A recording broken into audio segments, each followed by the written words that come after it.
ಶ್ರೀ ಗುರುಭ್ಯೋ ನಮಃ.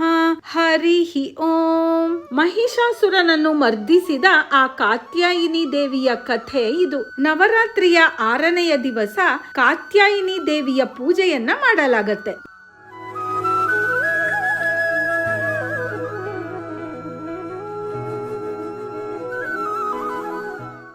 ಮಹಿಷಾಸುರ ಅಂತ ಒಬ್ಬ ರಾಕ್ಷಸ. ಅವನು ಬ್ರಹ್ಮನನ್ನು ಕುರಿತು ತಪಸ್ಸು ಮಾಡ್ತಾನೆ. ಯಕ್ಷರು, ವಿದ್ಯಾಧರರು, ಕಿಂಕರರು, ಕಿಂಪುರುಷರು, ಪ್ರಾಣಿ ಪಕ್ಷಿಗಳು, ಮನುಷ್ಯರು ಹೀಗೆ ಯಾರಿಂದಲೂ ನನಗೆ ಸಾವು ಬರಬಾರದು ಅಂತ ಕೇಳಿಕೊಳ್ತಾನೆ. ಹೆಣ್ಣಿನ ಹೆಸರನ್ನು ಹೇಳಲೇ ಇಲ್ಲ ಅವನು. ಬ್ರಹ್ಮ ತಥಾಸ್ತು ಅಂದ. ಈಗ ದೇವಾನುದೇವತೆಗಳಿಗೆ ಇವನು ತೊಂದರೆ ಕೊಡುವುದು ಇನ್ನೂ ಜಾಸ್ತಿ ಆಯ್ತು. ದೇವಾನುದೇವತೆಗಳೆಲ್ಲ ಬ್ರಹ್ಮ ವಿಷ್ಣು ಮಹೇಶ್ವರರ ಹತ್ತಿರ ಹೋಗಿ ನಮ್ಮನ್ನು ಕಾಪಾಡಿ ಅಂತ ಬೇಡಿಕೊಳ್ತಾರೆ. ಎಲ್ಲಾ ದೇವಾನುದೇವತೆಗಳು ಕಾತ್ಯಾಯನ ಮಹರ್ಷಿಯ ಆಶ್ರಮದಲ್ಲಿ ಸಭೆ ನಡೆಸುತ್ತಾರೆ. ಬ್ರಹ್ಮ ವಿಷ್ಣು ಮಹೇಶ್ವರರ ಹುಬ್ಬಿನ ಮಧ್ಯದಿಂದ ಕೋಪಾಗ್ನಿಯ ಜ್ವಾಲೆಗಳ ಸೃಷ್ಟಿ ಆಗತ್ತೆ. ಎಲ್ಲಾ ಅಷ್ಟ ದಿಕ್ಪಾಲಕರ ಕೋಪಾಗ್ನಿಗಳು ಕೂಡ ಬಂದು ಆ ತ್ರಿಮೂರ್ತಿಗಳ ಜ್ವಾಲೆಯಲ್ಲಿ ಕೂಡಿಕೊಳ್ಳತ್ತೆ. ಇವರೆಲ್ಲರ ಜ್ಞಾನ ಕೋಪ ಎಲ್ಲ ಸೇರಿಕೊಂಡು ಒಂದು ಸರ್ವತೋಮುಖವಾದ ಜ್ವಾಲೆ ಆಗತ್ತೆ. ಆ ಜ್ವಾಲಾಮುಖಿಯಲ್ಲಿ ಒಂದು ಸುಂದರವಾದ ಹೆಣ್ಣಿನ ರೂಪ ಮೂಡಿ ಬರುತ್ತೆ. ಕಾತ್ಯಾಯನ ಮಹರ್ಷಿಯ ಆಶ್ರಮದಲ್ಲಿ ಹುಟ್ಟಿದ್ದರಿಂದ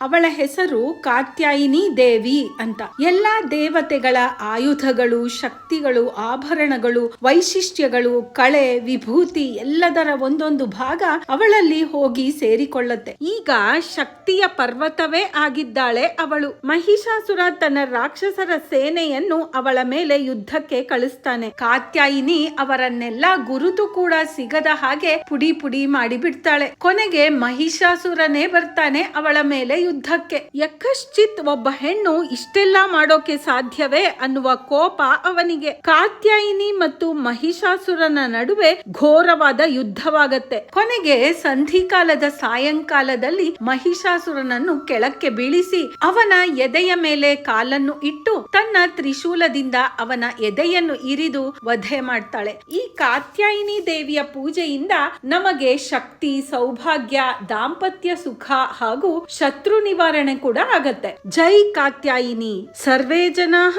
ಸುಖಿನೋ ಭವಂತು.